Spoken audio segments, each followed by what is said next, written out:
I'm a wife, I'm a NICU and preemie mama. I'm a graduate student and an advocate for maternal mental health. My name is Chelsea, and I'm a miraculous mama. Hey everybody, welcome back to the Miraculous Mamas podcast. I'm your host, Elizabeth Joy, and we are a podcast that believes in empowering women through storytelling and education. And guess what? This is the 100th episode, and we are just getting started. I am so excited to be in the triple digits, guys. We're in the hundreds now, and it's just going to keep getting better and better with more information as we continue to grow as a community. And I am so truly thankful for you guys. You are amazing. And man, last week's episode, I feel like I learned so much about how being mindful starts with you. So even when the environment around you is chaotic, like there's so much that is in our control and that we can take ownership and responsibility of. And I need to start doing that work now. I need to start being mindful now if I want to be a mindful mom one day and, carry it into other areas of my life. So it's been really cool to talk to these people who are passionate about what they are doing and wanting to spread that information to us. So today we're having on a mindfulness expert, and it is Andrea Marcellus, and she is awesome. She is going to help us find a sustainable wellness routine instead of fad diets and short-lasting trends.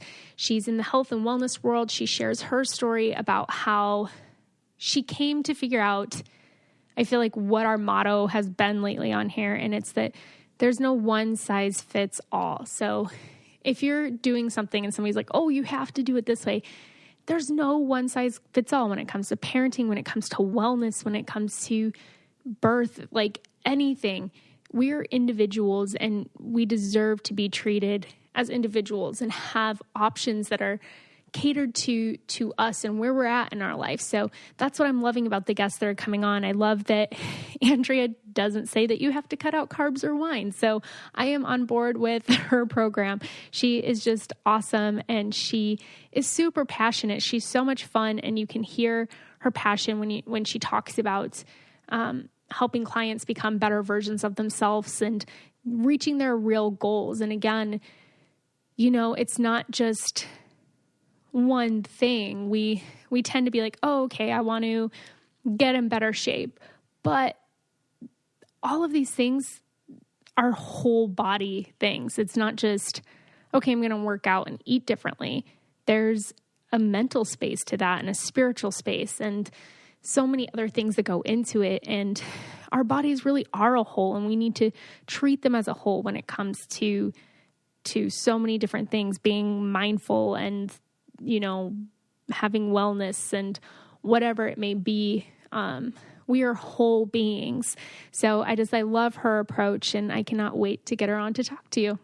All right, everybody, I have Andrea Marcellus here, and she is going to help us in this new year getting, I don't know how to describe it, healthy. And she just believes in finding a sustainable wellness routine instead of going on all these fad diets and trends that happen. I mean, I remember from a young age, there was the Slim Fast diet, right? And Atkins and all these different crazy things. And it just keeps going on and on and on. But she's all about sustainable wellness. So I'm so glad that she is here to help us kick off this new year. So thanks for coming on. I am so glad to be here. I'm a mom myself, so the struggle is real and I get it. Yeah, for sure. Tell us, I guess, in your own words, a little bit about what you do and what you're passionate about. Well, my story is very similar, I think, to most of the people I'm talking to, and that's what makes it so relatable. I've been a trainer for 26 years, so that's the departure. This is my profession and it's my passion, and I've spent a lot of time researching it. But just like everybody else, I have done all the things. Well, for the first 16 years of my career, I did all the things you think you need to do to be super fit. And the truth was, I could never get myself there, let alone I could never get my clients there in a sustainable way and never get myself there. And this is with the calories in, calories out equations. This is with the, watching your calories on the piece of equipment and trying to figure out this and trying to figure out that. And then we're doing this diet and we're cutting out carbs and we're doing that and then whatever, blah, blah, blah, blah, blah. I so viscerally get it. And about 10 years ago, so I'm 47, so I was about 36 at the time, I was literally putting together a calories in, calories out equation, a new thing for a new client. And I just looked at the wall. I remember staring at this spot on the wall going, this does not work. This doesn't work. Mm-hmm. And I thought, okay. And for myself, what I decided is I was going to do the opposite of everything I had been doing. So instead of working out for an hour at a time, like cardio every day, plus weight training, plus Pilates, plus yoga, and then, like when everybody came over on Sunday nights for pasta and gravy, my husband's from Philly and they call it gravy. It's really tomato sauce, but they can't say it that way.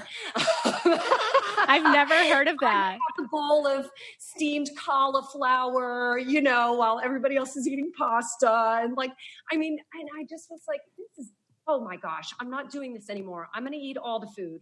I'm going to eat real food. I'm just going to change how I approach food.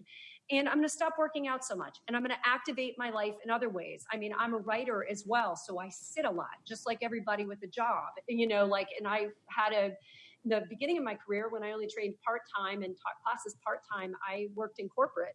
So I get it, what it is.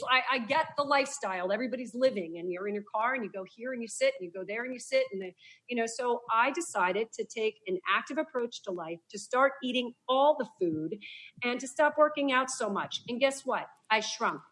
And, I always had this theory with my clients I called the vacation theory, and especially the people that worked out a lot. And when they would go away for a trip, I would say, look, I want you to eat absolutely everything. Just stop the minute you're satisfied. Don't ever be full, and walk as much as you can, and don't work out. And every one of them would come back lighter and smaller and feeling awesome. And I started to think about, why is that? And that's really what my book is about, and the method I created in my book and my app, which I codified over 8 years and have been working with for 10. So it's been a really interesting process to basically go through everything everybody else is going through and come up with a completely different way that has made life so much more enjoyable. And I look ridiculous at 47 after 2 kids. I want this for everyone. Yeah. Well, and I think that's where it's so hard, because you hear, I guess, all the trends that are going on, right? And anytime you make a lifestyle change, you're going to see results right away. But the problem is they don't stick, right? So you do this one diet, you're going to see a change, because most diets have you cut out refined foods and sugars and alcohol and those things like that, which, affect your health. But you're going to see change, but none of them are really lifestyles. It's all temporary. They all come back, and then you're just frustrated. 100%. And that's why my plan takes into account and fully embraces, with the biggest, giantest hug possible, your social life.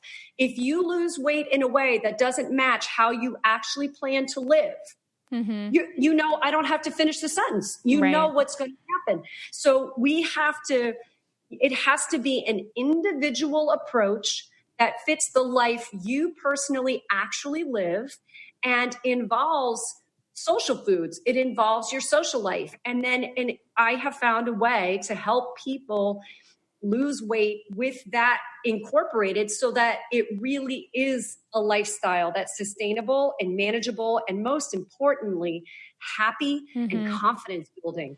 And that's what this is really about. The eye on the prize is that physical strength builds mental and emotional strength and fortitude.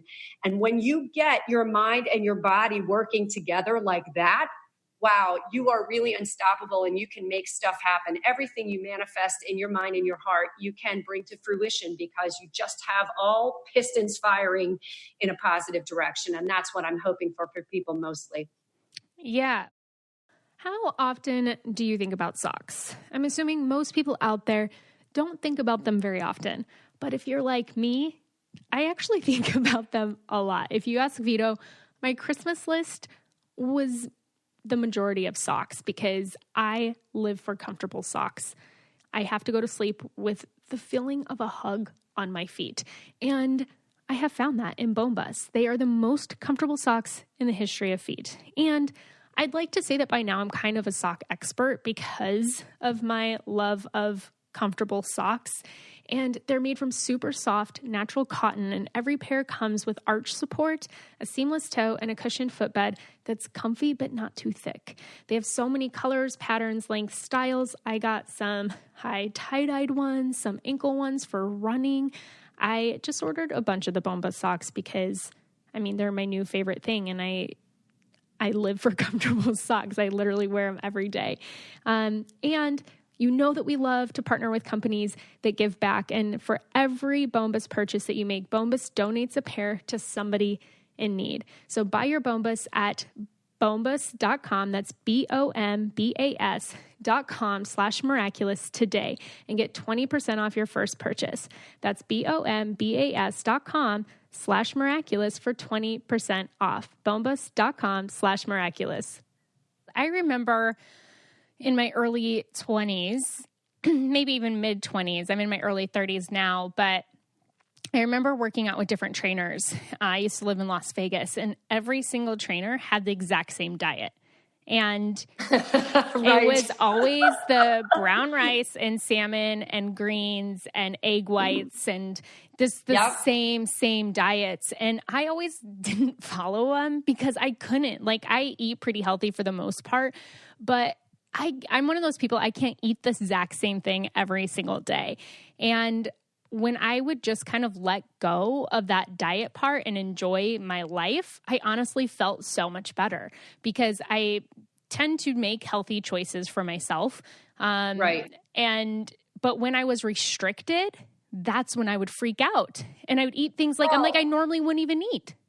Absolutely. And it's not even like that your hormones are no longer working for you. So it's a really interesting thing. Two things on what you just said. One, I want to say that, that's the reason my method is about how you eat and helping you come up with personal go-to lists of foods for each meal that you just alternate, until you get sick of it and then you pick something else. But they fit in with a code. And the idea is the meals you don't share with others. If you optimize those and you just know what they are and they become total no-brainers and you have a list of 5 or 6 things, life gets really simple, really easy. Your grocery list gets really small and inexpensive. And then you have more money to spend on really delicious dinners. And when you go to those, you don't even think about it. You order whatever you want and you enjoy it. It's a way to approach food that is what I call making friends with food again. But the other thing that you mentioned is that mental component of when you took away the restriction, that you felt better and you felt like you almost had better results. Mm-hmm. And there is a really interesting study I quote in my book. It's called the Milkshake Study. And this is why my program, I'll tell you what I eat, but it's irrelevant. I want you to find out what works for you because you have to like your food. And here's why. So in this Milkshake Study, this woman, and I'm going to get it wrong, I think she was at Johns Hopkins, and there were a bunch of people involved in it. But basically, she took a group of people. You have a hormone in your stomach called ghrelin, which tells you, hey, I'm hungry, feed me. And you have a hormone in your brain called leptin that says, okay, that's enough. You can stop now. And what she did was she measured the ghrelin level in this groups in the bloodstream of these groups when they had 2 different milkshakes. So 1 week they came in and she measured their ghrelin level, the drop in it, after they drank a shake that was called Decadence. It was this 600-calorie chocolate deliciousness. And what you're looking for, that drop in the ghrelin signifies that leptin's being sent out to tell you to stop eating. So you have hormonal help to stop eating the more your ghrelin drops. And then she gave them a shake that was like this 150-calorie chocolate meal replacement called like Sensiba or something. It was like, your diet shake. And she gave them that. And the ghrelin dropped like 3 times more with the shake that they thought was really, really decadent and delicious. And here's the situation. They were the exact same shake. Oh my gosh. So it's your mind and what you think of your food that helps determine how your hormones are going to respond. Yeah. So this is why a one-size-fits-all approach is absolutely ludicrous, and that you really need to, I mean, you know, our bodies are so smart and we just get in the way. It's really about getting our own systems to function optimally for us and get us on a path to success that we can keep up forever. Yeah, absolutely. That's an amazing study. And I remember reading something in this psychology of eating course that talked about something similar, about how the way you view your actually affects the way that your body digests and processes it. Because you could view it and be stressed out that you're eating it, and you actually are producing cortisol while you're eating it, which makes it, you know, cortisol's not good. So no, absolutely. It slows your metabolism. Yeah. So that is so crazy and so true. But so one thing that I guess I see a lot in my line of work is the mom community. There's so much comparing. There's so much, you know, this person has 3 kids and they have a rockin' bod, and I'm doing the best I can. Right. Yeah. And like, how do you work with women, I guess, getting over just even that comparison to start to be like, I mean, plus health looks different on every person too. Oh my gosh, no kidding. So, well, that's a huge thing. One, the compare game is one that has no winner, and we always lose that game. And that's just like a life lesson deal. I have, you know, these 5 life strategies that actually my entire coaching is based upon. And they really are practical strategies to help you kind of just find your own path and be confident in your own path, and kind of quiet the compare game. It never goes away. You know, it's something that you have to actively combat with what you're doing to help yourself. You know, it's impossible to feel badly about yourself if you're taking a step forward. I do think, you know, and I have an Instagram feed and stuff like that, but I encourage people to get off of it. Yeah. Like, you know, those things, I don't feel like adding the value that people like. Go find good coaches or whatever. But, you know, if it, you know, in my videos, for example, it depends. I dress appropriately for the level of the person that I think is going to be doing that video. Because if I'm sitting there abs out and you're someone who feels like I don't recognize myself right now, what happened? For some people that's inspiring, and for some people that's intimidating. Mm-hmm. And I don't ever want anybody playing that compare game. You know, it's like, it's a really, you want people to be really, really inspired and really appreciative of themselves for making the effort. So I think the number one way to avoid that and to be tough on yourself is to make small, doable daily goals that if you achieve those every day, you can't not feel good about yourself. You have to give yourself, you have to give yourself the opportunity to impress yourself every day. And it's not just about that. And going back to the brain, it's because achievement gives us a dopamine hit. And that helps keep your brain in a place, you know, that's one of your happy hormones. That keeps the amygdala of your brain, that's the fear anxiety center, shut down or lessened. You can't do 2 things at once. Believe it or not, we're not able to multitask. And in a good way, that means if we can get your happy hormones going, if we can get some endorphins going every day, if we can have little goals that we check off on a list, you know, that gives off dopamine. We create little milestones in our day so that we know we can get our hormones working for us. That's one of the biggest things we can do to combat all this stuff coming at us all the time that can get us off our game. Yeah, absolutely. What about, I guess, the moms, not even just moms. I mean, it's me too, because I don't have kids yet, but I had a goal this last year to run a half marathon, and I did it. And then basically since then, I haven't worked out. So since October, but even today, I was like, I'll take my dog to the park and I walk a couple miles with him almost every day, but I've been like, okay, I just have to get back into it. So today I'm like, I'm going to go run 2 miles, and I did it, and it wasn't a half marathon, but I was so proud of myself. So when you're talking about that dopamine hit, that gave me like enough energy, because I have not had energy the last couple weeks, but I also haven't been achieving anything, and I think just even being like, okay, I'm going to run 2 miles, and then I went and did it. It took 20 minutes of my day, and now I feel like I can do anything, it makes sense. But there's so many people who are like, I don't have an hour to work out, so I'm not going to do it.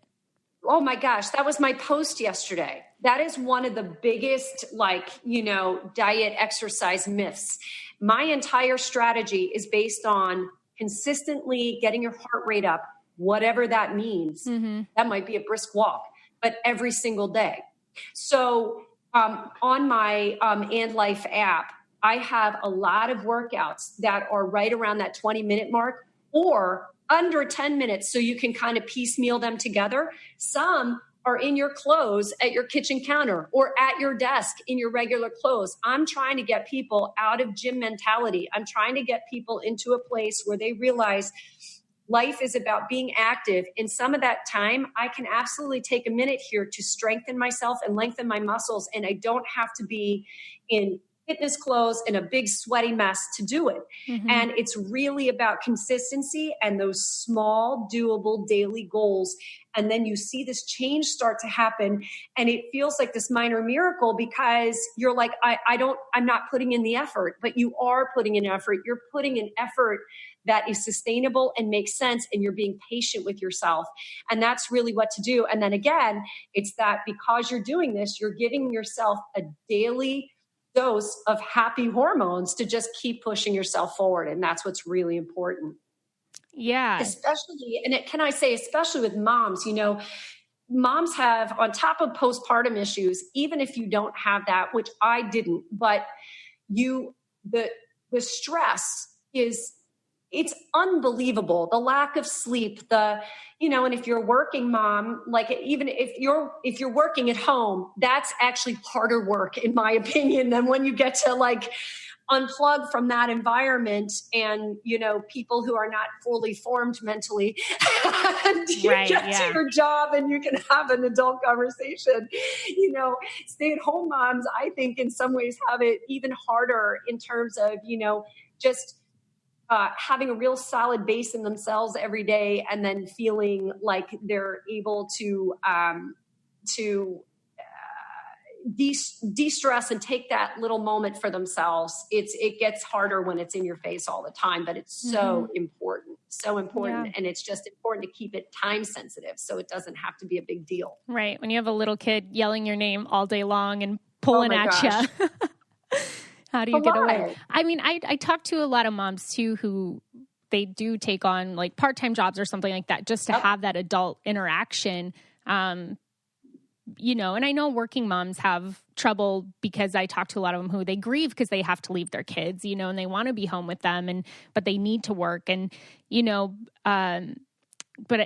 just finding that space to take a little bit of time for yourself as a mom just sounds so hard. That's something that I hear consistently is like, I don't have time for myself. Like, how do you get someone to take 5 minutes? And it's a really interesting thing. So a yogi philosophy is basically that to say I don't have time is the same thing as saying I don't want to. Mm-hmm. This is coming out of the mouth right now of a woman who tells people all the time, I don't have time to X, Y, or Z. So I know this one well, but I have to remind myself when I'm having those moments, no. I'm choosing all the time. And this came to a real head for me this year when I had gotten myself in a place where and I'm the coach, and I have to coach myself on this, where you get in a real reactionary place in life. Every day is getting up and reacting to what's going on around you. And yes, you're pushing the ball forward for yourself a bit, but maybe that's at work and not for you personally. And so I think it's about just making sure to keep the bar in a place that you can actually achieve. So I started reading again, and I told myself, buy a book, read 2 pages a day. Just read 2. Yeah. These small goals, but I miss fiction. I really do. Little things like that make such a difference in lifting you and, creating that curiosity in your brain. Cultivating curiosity every day is how we keep our brains young and developing, how we literally keep our brains developing. But it's just one of the keys to really elevating your life in every possible way, whether it has to be fitness, like always changing your workouts and, or changing your music if you're a runner, stuff like that, changing your foods, so you're always interested in what you're doing. Or it's life, where you're constantly finding things to stimulate your brain and for you that honestly interest you. Super, super important for moms. Yeah. Well, I love your philosophy because coming, with the new year, a lot of people have tons of goals and, and I've learned not to make crazy ones, like just to make the smaller ones, to be like, okay, let's do something you can actually achieve this year. But, taking, people who are like, okay, I need to take time for myself now, and I want to focus on just being a healthier version of myself. And all of these different ideas out there, all of them incorporate, working out a lot and a whole diet change. And it does seem really daunting. So it's nice that you're not doing like a complete, 360 of what the person was doing before. Yeah, an overhaul never works. So, training over 26 years, hundreds of clients, I absolutely know what works for people and what doesn't. And I have never seen a diet or a workout regimen work for anybody for the long haul. What I've seen work is a method of small tweaks to the life you actually live that make a big difference in the short term, and over the long term yield huge results. Small tweaks. Mm-hmm. Yeah. What do you think are going to be the trending things in 2020 to be wary of? Wow, we hear it all the time. I mean, keto is like any nutritionist worth their anything will, I don't want to get into the argument about it, but I'll just say this. I actually just read research that the whole thing that it's based on was actually a test study and not even properly scientifically controlled. I have to read more about that before I repeat it more fully, but wow, that's unbelievable. But on top of that, just any method that has you counting your macros and your micros, and like, if it's turning you into a machine, if you're addicted to your Fitbit and this analysis of yourself rather than a feeling, how you feel, I think that's the wrong direction. And it's not that I'm afraid of information. I like a scale for people when they can take it, because I like to get the emotion out of it for them, so they can just watch water fluctuations and they can get used to their weight fluctuating and not have it have an emotional response for them, that they can get used to the idea that they're a human and there's a trajectory. Maybe you're trying to lose weight, but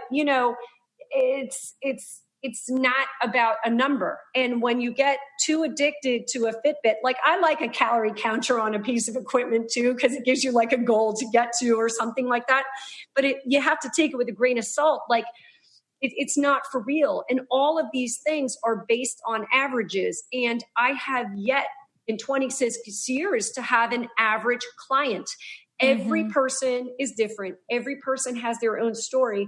Every person has their own body with its own unique functionality and issues. And you have to learn yourself, give yourself the opportunity to understand how your own body works and believe yourself. Don't look around at the skinny girl in a spinning class or that celebrity who has a chef and everything else. You know what works for you. Believe yourself and be kind to yourself. And the more generous you can be, I think the faster you'll get to where you're building both physical and mental strength.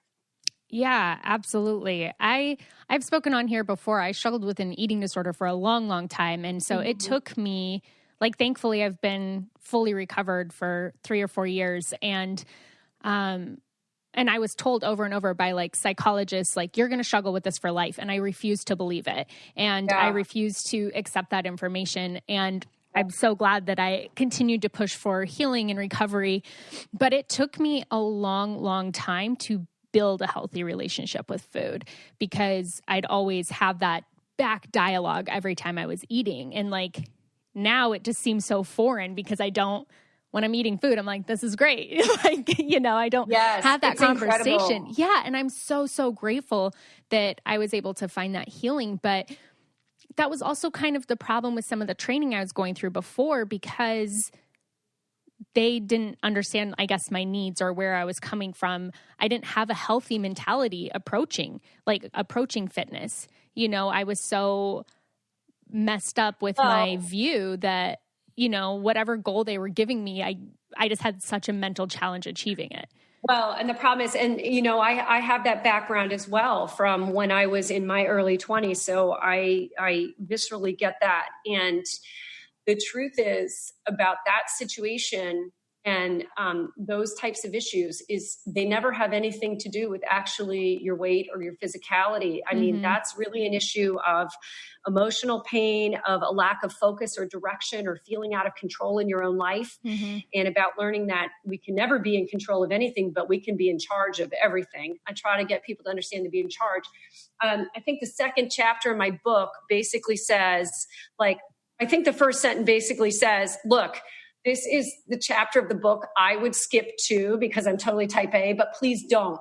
And that it's the chapter that's all about who are you and what do you actually want to do with your life? And I make people they make these life lists. And it's not big, lofty stuff. I mean, some of it is, but some of the problems with these 5-year goals and 10-year goals and stuff is it's just so lofty. It's like, well, what are the steps to that? And no, I'm just going to go watch Netflix. I'm exhausted thinking about it. But part of it is a list of things that you can do that would take 10 to 20 minutes that are it's just stuff that would get done, but that you just never get to. So when you have these moments of where you're just feeling munchy because you're nervous or you just whatever, it gives you a task to do. And the way I helped myself out of that situation, none of the counseling helped, none of the whatever. It was for me an act of will for sure. But one of the things I did, and this is part of the 5 life strategies I developed, but it was about doing. And this is true for me. I mean, I'm terrified every day of my life about something, but what I do is do something, and whether it's just this tiny, I rearrange a drawer or just write for 10 minutes, it changes your headspace. Again, you get your hormones working for you. You can't feel bad when you're in the midst of, just kind of fixing something or, organizing your thoughts or whatever it is. And by being a doer rather than shrinking inside, and I mean, doing something outside of yourself, not overworking out or obsessing about food or something like that. I find that to be a really positive strategy. And it's a really important part of any fitness program is to identify, what are you really trying to do with your life? Because this physical development and that mental development, the purpose of it is so that you can put your best foot forward every day towards what it is you truly want to offer the world. Yeah. And be in a space where it is this incredible, powerful person that's offering it. And so when you get yourself in that mind space, all the other stuff goes away. You have a focus forward, and the focus, it's eye on the right prize. And that helps a lot. Yeah. Well, it's totally encompassing your whole being, and then you're able to, when you're living with intention, I mean, that obviously will flow into the other areas of your life, your health and everything. That's the correct word. Purpose is so important. And I mean, this isn't, when I say mind body, I don't mean it in some touchy-feely, meditative way. Not that I'm against meditation. It's just that sometimes, these words like self-love and wellness and mind body, they get thrown around and they get turned into this kind of self-massaging gobbledygook. And I think it's really about, okay, what steps can I take today to, move myself towards my real goals and towards whatever, and to care for my body and to care for myself and to, like I said, cultivate curiosity and to move myself forward. And when you start to think in that way, rather than in a physical result, the physical result happens. Yeah. You do get, but it's because your focus was not on that. Your focus was outward and you just allowed for it to manifest. Right. And I You know what feel I mean? like, oh yeah, I feel like that's really just been true in my life, because I remember one time I was working out with this trainer, and then I stopped, and I still went to the gym. I wasn't following like what he did.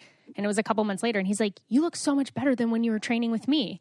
And I'm like, yeah, because I was so like, because then that was during like my healing, and I had just kind of surrendered so many different things in my life. And I was like, you know what?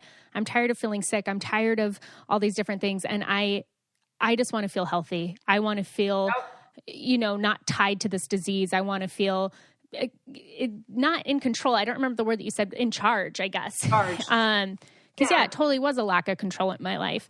And then I did have to watch my weight kind of yo-yo a little bit. And then finally I found a balance, and I had never had a balance in my life, and it's like, whether I was running the marathon or now, I tend to kind of be around the same, because I try to just take really good care of myself. And although I wasn't training for the marathon, I was going for walks with my dog and, just still trying to do something and eat healthy. And I find enjoyment in nourishing myself. And seeing how I feel. I know when I eat certain things, I feel horrible. So I don't want to eat those things, Well, and it's sometimes that if I eat kale, I feel horrible. Yeah. You know what I mean? Sometimes it's about learning about your body, and believing yourself. It's, it's about really giving yourself some space and time to learn what works for you, and then just sticking to it and not overdoing it. You don't want to overdo anything. Moderation is the movement. And I think that's, if you talk about a positive trend, I think people are starting to get that. It's like companies that offer unlimited, vacation time now. Like, they understand that you're going to have far more productive people when there aren't restrictions. They don't want to lose that job. Like, they're going to give everything to it. It's an interesting trend to start to see that.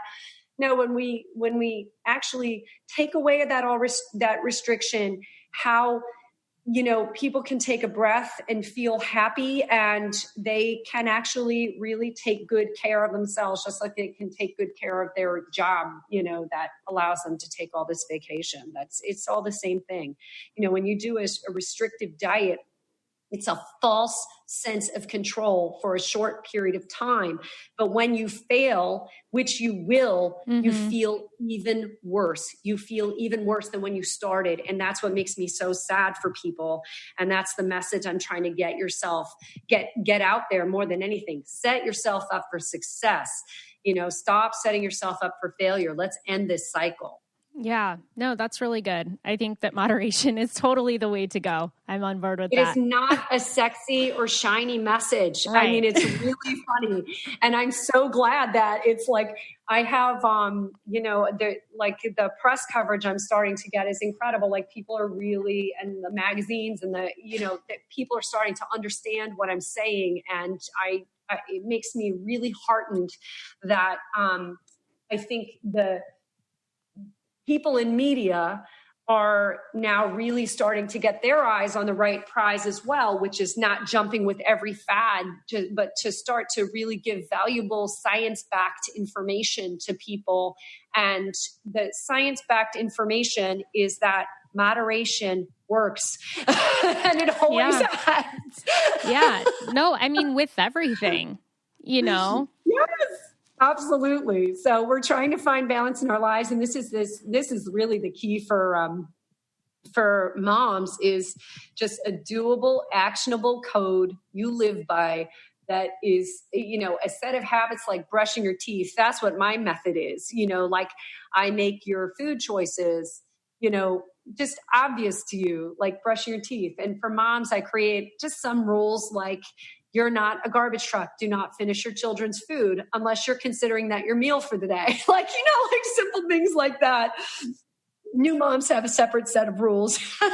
Yeah, no, absolutely. Just little codes to live by, that they're not big things, but they make a humongous difference. The one good one is, that I will offer your listeners that will change their life starting today. And it's for the wine drinkers out there. For many, many moms, it's wine o'clock every night. I know it is for me. And so I have this blog post called Get to Know Your Wine Glass. And it's like been now in other people's magazines and whatever. It's like, and so in your own house, go measure out 1 cup of water and put it, well, first of all, just go pour yourself a glass of wine in your glass, and then go get the same glass, another one, pour 8 ounces into a measuring cup and pour that in the glass, and then compare. And then you'll be able to see how much you're over pouring. Then pour your wine in that measuring cup and see. And a lot of times, like what I found out is what I thought was an 8 ounce pour of wine was 10 ounces. And then if you're having 2 glasses of wine a day, oh my goodness, that's a lot of calories and sugar calories. Like that's not, so if you cut it back to 1, that's one thing. But most people, the pleasure for me, I discovered, is actually the second glass of wine. So what I did is I figured out on my glass where 6 ounces of wine is. And I do a 6 ounce pour of wine. I know where that is. And now I don't even usually have a second glass. It's amazing how it becomes too much for me. But think about those calories you save yourself. So that's about 50 calories per glass of wine. So if you went from 10 ounces to 8, that's 50 calories. If you go from 10 ounces to 6, that's 100 calories per glass of wine you're saving yourself. Add that up over the course of a week, and then over a course of a month, and then over a course of a year. And you, without, putting on one sneaker, have lost 5 to 10 pounds. Yeah. Wow. Crazy. Yeah, for sure. I mean, it Little does add up. habits like that, that's what it's all about. Well, I worked in the restaurant industry for a long time, and they do like 5 ounce pours at a restaurant around, like a 5 to a 6 ounce pour at a restaurant. That's a serving. So if you're serving 10 ounces, that's 2 glasses of wine at a restaurant. Right. And it just depends because glasses have gotten bigger. Oh, Those those gobblety, and that's part of it too. Like, when you start eating off your salad plate instead of a big dinner plate, you have a full plate of food. Like, the way I measure food is with hands. 2 hands is a lunch or dinner basically, and 1 hand is a snack. And if you start to look at it that way, that tends to be an energy appropriate portion of food to get people through 2 to 4 hours. And then you eat again. Grazing has killed us. Grazing has destroyed our body's ability to, send out ghrelin to tell us we're hungry and leptin to tell us we're full. So you don't want to graze. You want to find how much can I eat? And then I'm hungry again in 2 to 4 hours. That's a big deal for moms. Mm-hmm. Don't graze. Eat on a schedule in these energy appropriate portions. And it doesn't even matter what you eat. You will find your body just losing all that extra energy on it, which is flab. And you will start to shrink, and you will not understand how. And you could do that with pizza and burgers if you were eating in appropriate portions of food. You would not be healthy. The inside might not be. But the fact remains, it's just about strategizing and figuring out, it's not about a calorie equation. It's figuring out, just kind of eyeballing what looks right and shrinking your stomach to fit those portions that will take you through 2 to 4 hours. So you get your metabolism really working for you again. Yeah. Really. Yeah. I feel like now whenever I hear people, sorry if you're listening and you do this, counting calories or cutting carbs, I'm like, because I just know for myself, if I cut carbs, I'm a horrible person. You don't want to be around me if I cut carbs out. But I enjoy, I get most of my carbs from like quinoa and sweet potatoes and stuff like that. But, just cause I have food allergy restrictions as well. Yeah. But, it sounds so exhausting counting calories, like every single thing. It's like, man, how do you even know? Well, it is. And it's become that I'm interested in calorie awareness for sure. I like people to understand, olive oil has about 100 calories in it, but I want people to use a ton of olive oil. Don't be afraid of it. It's amazing for you. Your skin and your hair and your nails, you're going to look awesome. Mm-hmm. Like, it's the overall portions of food you eat at any meal. One of the biggest mistakes people make is this eat this, not that concept, where it's like, here, eat this bucket of greens. You can eat this whole giant popcorn-sized bowl of food because it's leaves. Well, guess what? Too much, even of a good thing, is still too much. Yeah. And your stomach is only of a certain size, and it's a very mechanical operation in there.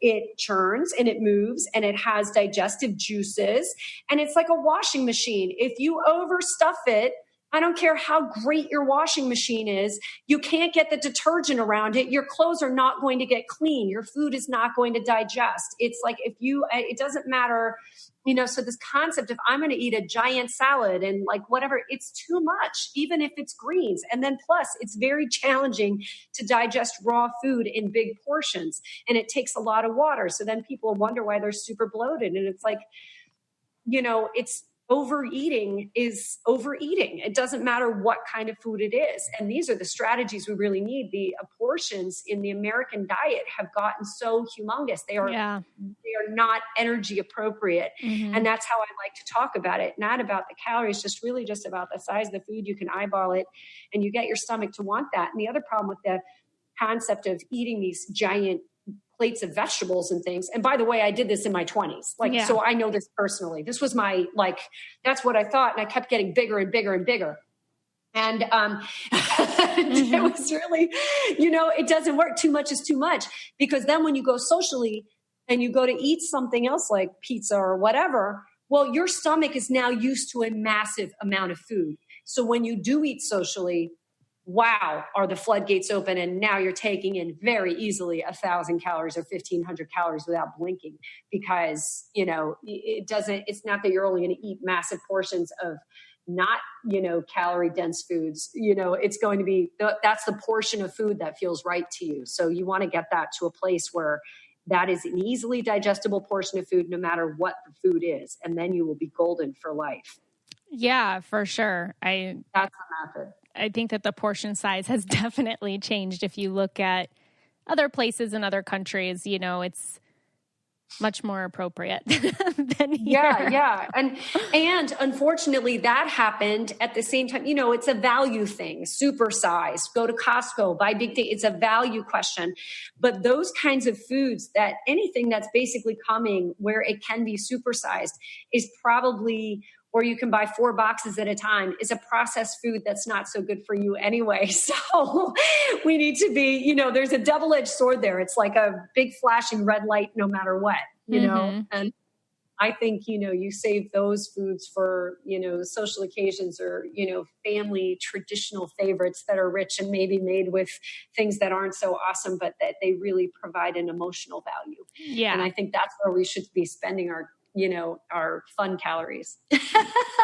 Yeah, for sure. Things that are really super satisfying. Mm-hmm. That's my second life strategy, is called the rule of awesome, and applied to food. And it means if it's not awesome, don't do it.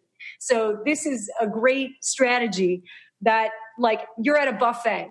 And what do you eat? Well, I say skip the broccoli, skip the chicken breast, skip anything you would make yourself, and go ahead and eat the mac and cheese, or eat the, whatever, and just eat an appropriate portion. But like, take a bite of a brownie. If it is not the best brownie you've ever had, if it is not delicious, chuck it. Get something else.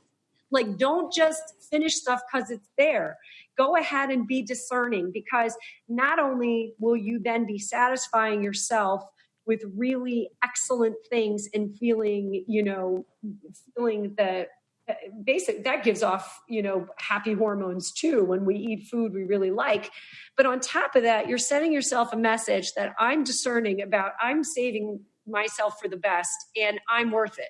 Like, I'm worth the best of everything. I don't need to have mediocre stuff. Right. I can wait. And you send yourself a message that you're worth more than that. And I think that's a powerful message to tell yourself as a habit.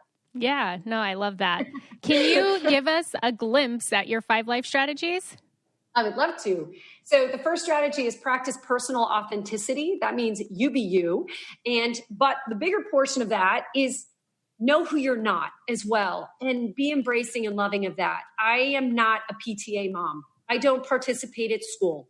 I give, money, and I have a job, and that's who I am. And there's, especially with moms, there can be a lot of guilt about that. Well, what's been interesting for me to find as I embrace who I am unapologetically, and I participate in the ways I participate, all the moms are my friends. Like, I'm not being judged by anyone. The only one judging me was me, it's amazing. And the other thing is that when you have a very clear path forward and you're clear with people about what that is, we don't need boundaries from people. I reject that notion. We need such a clear path forward, and such a positive one. It's not about pushing anybody away. It's a positive path forward for you. People generally support that, and they move out of the way. They clear a path for you, and they support you on your path. So that's personal authenticity. And it's a really beautiful thing when you get there. And then rule of awesome, I just told you about. So, and that goes with shopping for clothes. That just go through your closet, try it all on. If it doesn't make you feel awesome about yourself, get rid of it, give it away, and go get something.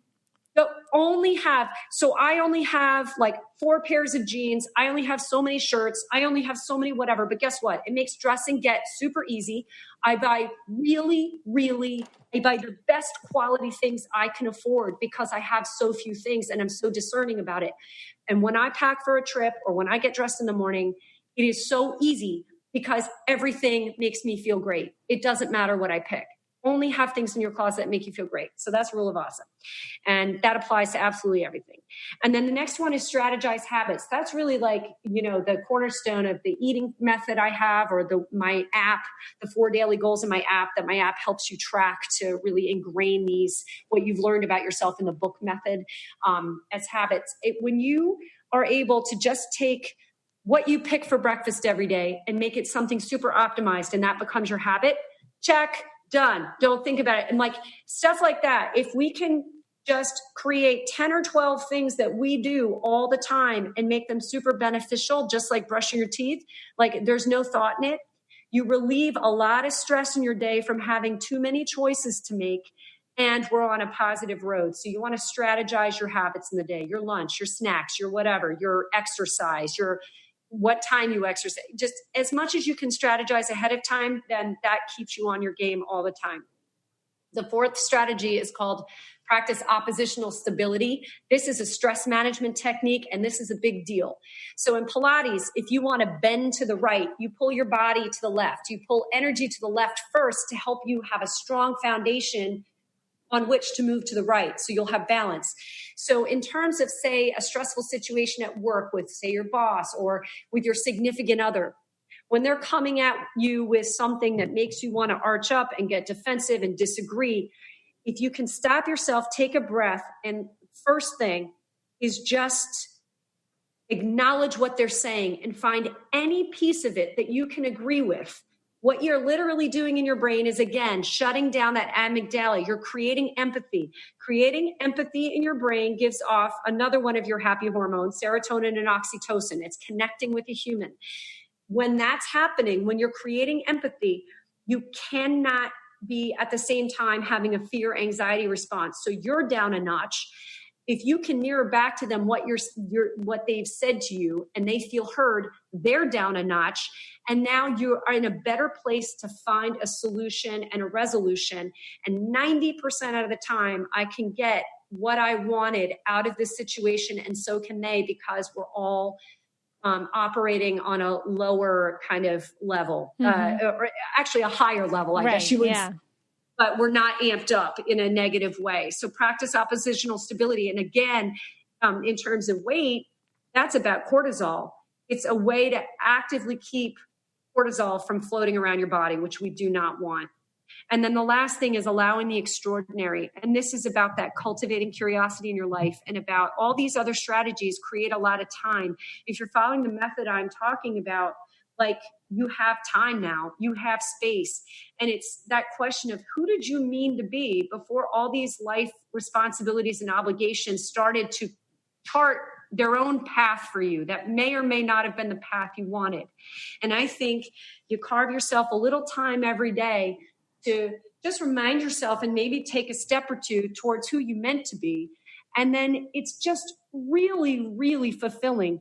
And, you know, I was going to be a big star and I was going to be a singer and I was going to be whatever. And I don't, but I take a little time, several times a week to do a mini concert in my car, driving down the freeway.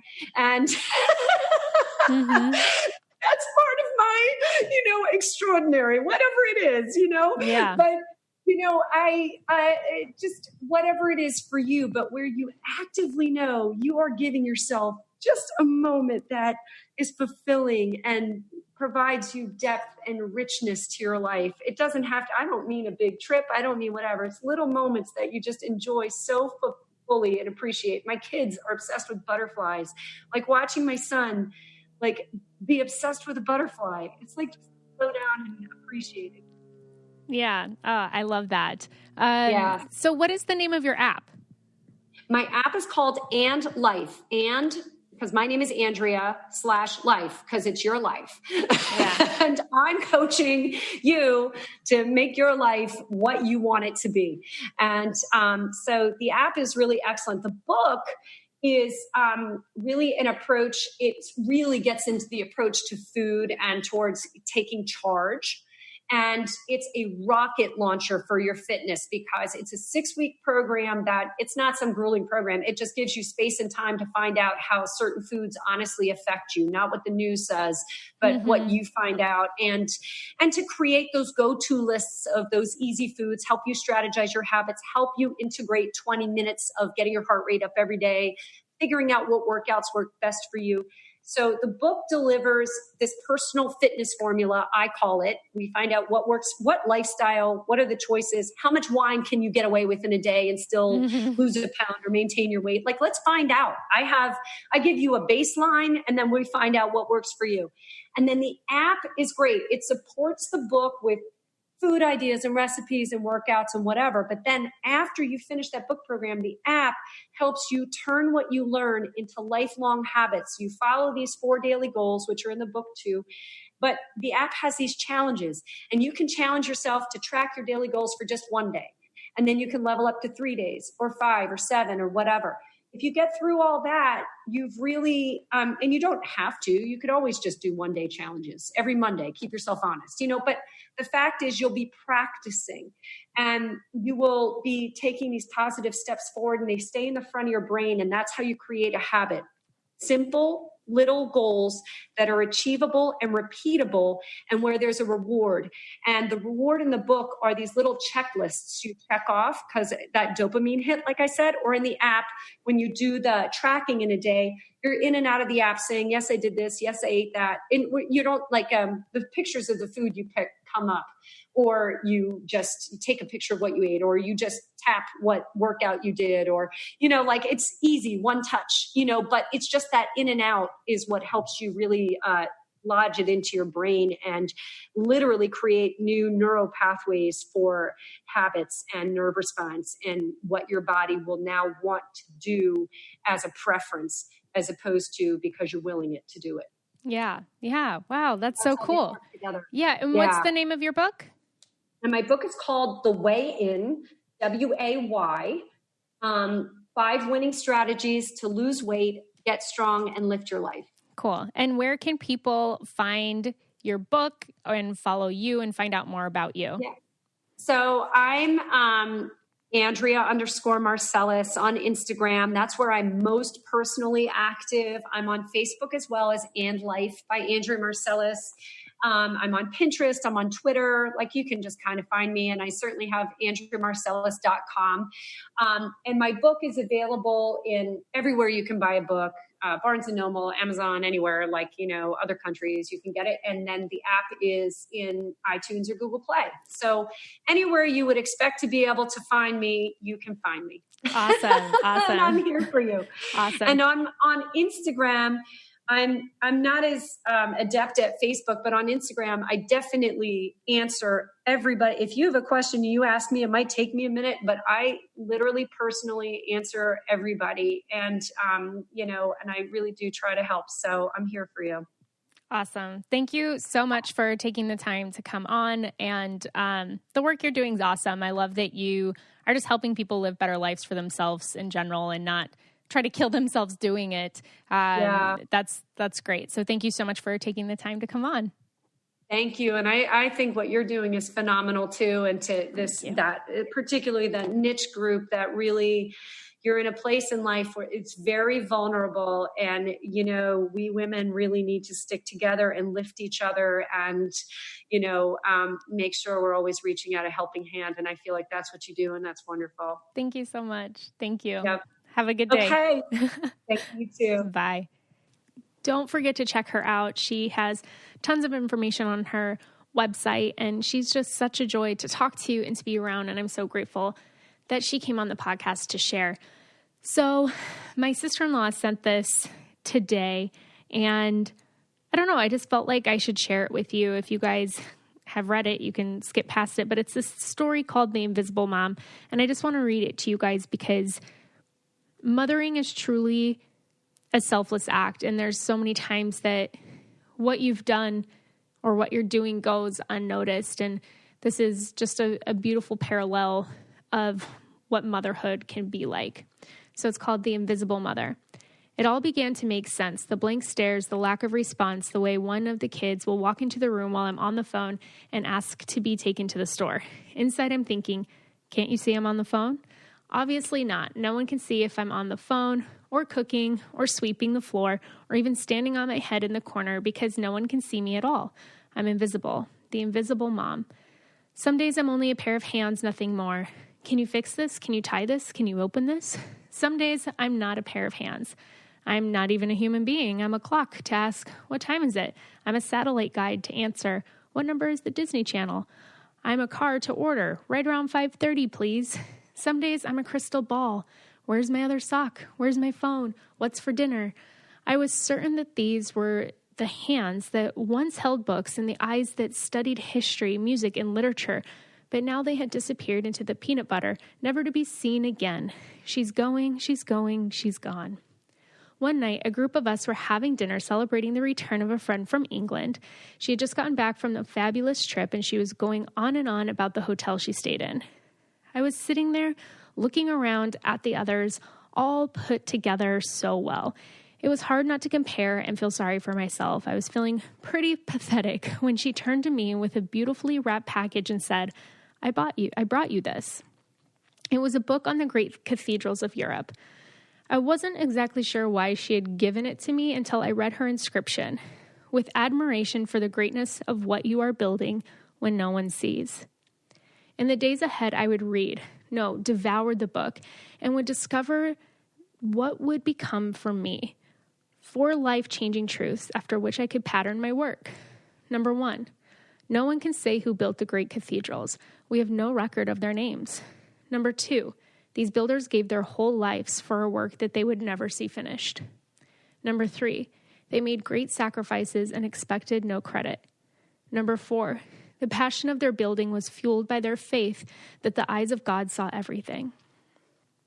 A story of legend in the book told of a rich man who came to visit the cathedral while it was being built, and he saw a workman carving a tiny bird on the inside of a beam. He was puzzled and asked the man, why are you spending so much time carving that bird into a beam that will be covered by the roof when no one will see it? The workman replied, because God sees. I closed the book, feeling the missing piece fall into place. It was almost as if I heard God whispering to me, I see you. I see the sacrifices you make every day, even when no one around you does. No act of kindness you've done, no sequin you've sewn on, no cupcake you've baked, no Cub Scout meeting, no last-minute errands is too small for me to notice and smile over. You are building a great cathedral, but you can't see right now what it will become. I keep the right perspective when I see myself as a great builder.